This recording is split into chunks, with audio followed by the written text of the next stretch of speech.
నమస్కారం. వీడియో చేయడానికి గల కారణం మా ఆంధ్ర అంతా ఎదురు చూసే ఏకైక పండగ కోసం సంక్రాంతి. ఆంధ్ర ప్రజలందరూ ఎంతో ప్రేమగా ఎదురు చూసే పండగ సంక్రాంతి పండుగ. పిల్లలకి పెద్దలకి అక్క తమ్ముళ్లకు అన్న చెల్లెళ్ళకు అందరికీ నా ఆంధ్ర బంధుమిత్రులందరికీ ఇవే నా సంక్రాంతి శుభాకాంక్షలు. అందరికీ హ్యాపీ భోగి. ఒక్క మా ఆంధ్రాలో మాత్రం సంక్రాంతి అనేది ఒక హిందూ మతానికి చెందింది మాత్రం కాదు. నా చిన్నప్పటి నుంచి నేను చూస్తూనే ఉన్నాను. ఒక హిందూ కానీ, ఒక క్రిస్టియన్ కానీ, ఒక ముస్లిం కానీ, ఏ మతస్థులైనా కానీ అందరూ కలిసిమెలిసి చేసుకునే పండుగ మన జనవరి 26th, నెక్స్ట్ ఆగస్ట్ 15th, ఈ 2 days. కానీ మా ఆంధ్రాకి ఇంకో పండుగ ఉంది, అదే సంక్రాంతి. అందరూ కలిసి ఎందుకు చేసుకుంటారు అంటే, మీరు అన్ని పండుగలు చూశారు కదా మా ఆంధ్రాలో, కానీ ఒక్క సంక్రాంతికి మాత్రం ఒక క్రిస్టియన్ అయినా, ఒక ముస్లిం అయినా, ఒక హిందూ అయినా, ఏ మతస్థులైనా సంక్రాంతి అనగానే పల్లెకు చేరుతారు. ఏ దేశంలో ఉన్నా, ఏ రాష్ట్రంలో ఉన్నా అందరూ పండక్కి ఊరొచ్చేయడం సహజం. అందుకే సంక్రాంతి అనేది ఒక మతానికి చెందిన పండగ కాదు. క్రిస్టియన్స్ కానీ, ముస్లిమ్స్ కానీ, హిందూస్ కానీ అందరూ కలిసిమెలిసి ఉండే రాష్ట్రం ఆంధ్ర, కాదనడం లేదు. కానీ కలిసి చేసుకునే పండగ మాత్రం సంక్రాంతి. మా ఆంధ్రాకి కుల వివక్ష ఎక్కువ ఉంటుందని చెప్పి ఒక ప్రచారం ఉంది, ఒప్పుకుంటాను. కొన్ని చోట్ల ఇప్పటికీ ఉంది.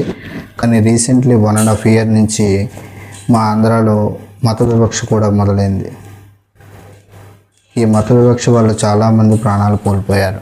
ప్రాణాలు కోల్పోయిన అందరికీ మనశ్శాంతి చేకూరాలని ఆ భగవంతుని కోరుకుంటున్నాను. ఎందుకంటే వాళ్ళందరూ ఈరోజు మనతో పండుగలో లేరు, వాళ్ళందరూ ఇంకా రారు.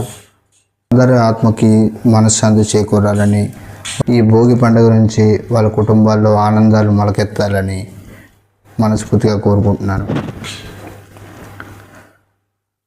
ఉన్న వాళ్ళ కోసం మాట్లాడుకుందాం. దయచేసి ఎవరో చెప్పారు, ఎవరో ఏదో అన్నారు అని చెప్పి మన మతానికి ఏదో జరిగిపోతుంది, మన మతాన్ని అవమానిస్తున్నారు అని చెప్పి ఎవరి మీద గొడవకు దిక్కండి. ఎందుకంటే మన ఆంధ్రాకి ఒక మంచి పేరు ఉంది, మతాల విషయంలో ఎప్పుడు గొడవలకు దిగరు అని. దయచేసి ఏ మతం వాళ్ళు కానీ, ఏ కులం వాళ్ళు కానీ గొడవలకు వెళ్ళకండి. అందరూ వాళ్ళ ఫ్యామిలీతోనే ఉండండి. ఎందుకంటే ఫ్యామిలీలో ఒక్కరు మిస్ అయినా కుటుంబం అంతా బాధపడుతుంది. వాళ్ళందరూ మిమ్మల్ని చాలా మిస్ అవుతారు. దయచేసి బెట్టింగ్ యాప్లకు ఎంత దూరంగా ఉంటున్నారో ఈ మతాల మధ్య గొడవలు పెట్టే వాళ్ళు కూడా అంతే దూరంగా ఉండండి. అదే మంచిది. ఇప్పుడు ఈ మత పిచ్చి మన గోదావరి దాకా కూడా వచ్చింది. సో దయచేసి ఇలాంటి వాటి కోసం ఎవరైనా మాట్లాడితే వాళ్ళకి దూరంగా ఉండండి. ఎందుకంటే ఇవన్నీ వాళ్ళు చేసే రాజకీయాలు మాత్రమే. దయచేసి ఆ రాజకీయ ఊబిలోకి మీరు దిగి మీ ప్రాణాల మీదకి తెచ్చుకోకండి. ఆంధ్రాకి మంచి పేరుంది, మనం అందరం కలిసి మెలిసి ఉండాలి, అదే మంచిది. ఇంకేంటి మరి, కోడి పందాలు స్టార్ట్ చేస్తారా? అన్ఫార్చునేట్లీ నాకు ఈ సంవత్సరం రావడానికి కుదరలేదు. ప్రతి సంవత్సరం అక్కడే ఉండేవాడిని, కానీ ఈ సంవత్సరం కొంచెం ఇబ్బంది అయింది, దానివల్ల రాలేకపోతున్నాను. కానీ మనిషి అయితే ఇక్కడ ఉన్నాను, కానీ మనసు అంతా ఊర్లోనే ఉంది. నాలా చాలామంది పాపం ఊర్లకి ఇక్కడే హైదరాబాద్లోనే ఉన్నారు. పాపం వాళ్ళు కూడా ఎంతో బాధపడుతుంటారు. ఒకప్పుడు నేను చెప్పేవాడిని మా ఫ్రెండ్స్కి, ఎప్పుడు ఉండే బాధలే కదా, ఎప్పుడు ఉండే అప్పులే కదా, పండగ కదా వచ్చేయండి అని చెప్పేవాడిని. కానీ ఇప్పుడు అన్ఫార్చునేట్లీ నేనే ఇక్కడ ఉండాల్సి వచ్చింది. ఆ పరిస్థితి నాకే వచ్చింది, తప్పదు ఇంకా. కానీ వచ్చే సంవత్సరం మిస్ అవ్వను. ఈ సంవత్సరం తప్పు జరిగిపోయింది, మిస్ అయ్యాను. కొంచెం గుండాట దగ్గర, కోడి పందాల దగ్గర కొంచెం చూసి డబ్బులు పెట్టండి అయ్యా, మళ్ళీ అప్పులు పెరిగిపోతాయి. తప్పులేదు పండగ, కానీ ఇంట్లో కూడా ఖర్చులు ఉంటాయి కదా, ఇంట్లో ఖర్చులు కూడా పెట్టాలి కదా. ఇంట్లో ఆడవాళ్ళకి బట్టలు కొనాలి, వాళ్ళకి నచ్చిన సినిమాకి తీసుకెళ్ళాలి, అది కూడా ఆలోచించండి కొంచెం. మన పండగ కోడి పందాలు ఒకటే కాదు కదా, గుండాట ఒకటే కాదు కదా. అర్థం చేసుకోండి కొంచెం.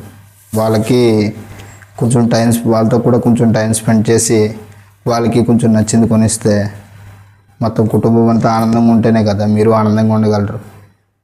మీరు వేరే వేరే ఊర్లు వెళ్ళి, వేరే వేరే రాష్ట్రాలు వెళ్ళి, వేరే వేరే దేశాలు వెళ్ళి సంపాదించిన డబ్బు అంతా ఎవరి కోసం? మీ కుటుంబం కోసమే కదా. కొంచెం ఆలోచించండి. చిన్నప్పుడులో నేను భోగిని బాగా ఎంజాయ్ చేశాను.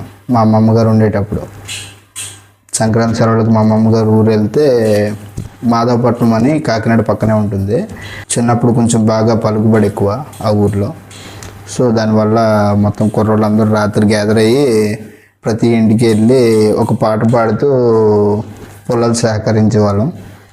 పొలాలు తీసుకొచ్చిన తర్వాత కిరోసినాలు దొరికితే మా అమ్మమ్మ రేషన్ షాప్ నుంచి తెచ్చిన కిరోసిన్ ఉంటే అది వాడేసాము ఆ రోజు నైట్. అలా పెద్ద పెద్ద మెమోరీసే ఉన్నాయి చిన్నప్పుడు చాలా చేసాము అలాగా. ఇప్పుడంటే ఉద్యోగాల వల్ల ఏమీ చేయలేకపోతున్నాం, కానీ చిన్నప్పుడు చాలా బాగా సెలబ్రేట్ చేసుకున్నాం. నేను, మా అన్నయ్య, మా తమ్ముడు పండగకి మా అమ్మమ్మ ఊరు వెళ్ళి, అదొక పెద్ద వైబ్ అది. అన్ఫార్చునేట్లీ మా అమ్మమ్మ గారు ఇప్పుడు మాతో లేరు. ఆవిడ వెళ్తూనే మా పండగ వైబ్లు మొత్తం అన్నీ ఆవిడతో తీసుకెళ్ళిపోయారు. అంటే ఆవిడ వెళ్ళిపోయిన తర్వాత మళ్ళీ అంత ఘనంగా ఎప్పుడు చేసుకోలేదు. ఏదైనా ఉన్నప్పుడే చేయగలం, లేనప్పుడు ఏం చేయలేం. ఎనివే, అందరికీ సంక్రాంతి శుభాకాంక్షలు. ఈరోజు భోగి. సో మీలో ఉన్న నెగిటివిటీ అంతా ఆ భోగి మంటలో కాలిపోవాలని, అలాగే మీ పాత జ్ఞాపకాలు ఉంటాయి కదా, చేదు జ్ఞాపకాలైనా కొంచెం చెడ్డ జ్ఞాపకాలు ఇవన్నీ ఉంటాయి కదా, అవన్నీ కూడా వాటితోనే ఈ రోజుతో మొత్తం అన్నీ తగలబడిపోవాలని ఆశిస్తున్నాను. మీలో ఈ రోజు నుంచి నెగిటివ్ ఎనర్జీ పోయి పాజిటివ్ ఎనర్జీ రావాలని మనస్ఫూర్తిగా కోరుకుంటున్నాను. మీ జీవితాల్లో మంచి ఆరోగ్యం, ఆనందకరమైన జీవితాన్ని ఆ భగవంతుడు మీకు ప్రసాదించాలని మనస్ఫూర్తిగా కోరుకుంటున్నాను. అందరికీ భోగి శుభాకాంక్షలు. నా మాటలు ఎవరినైనా నొప్పించి ఉంటే, నా మాటలు ఎవరినైనా బాధ పెట్టుంటే నన్ను క్షమిస్తారని మనస్ఫూర్తిగా కోరుకుంటున్నాను. వీడియో నచ్చితే లైక్ చేయండి, కుదిరితే షేర్ చేయండి, సబ్స్క్రైబ్ చేయడం మర్చిపోకండి. ధన్యవాదములు. అందరికీ హ్యాపీ సంక్రాంతి శుభాకాంక్షలు.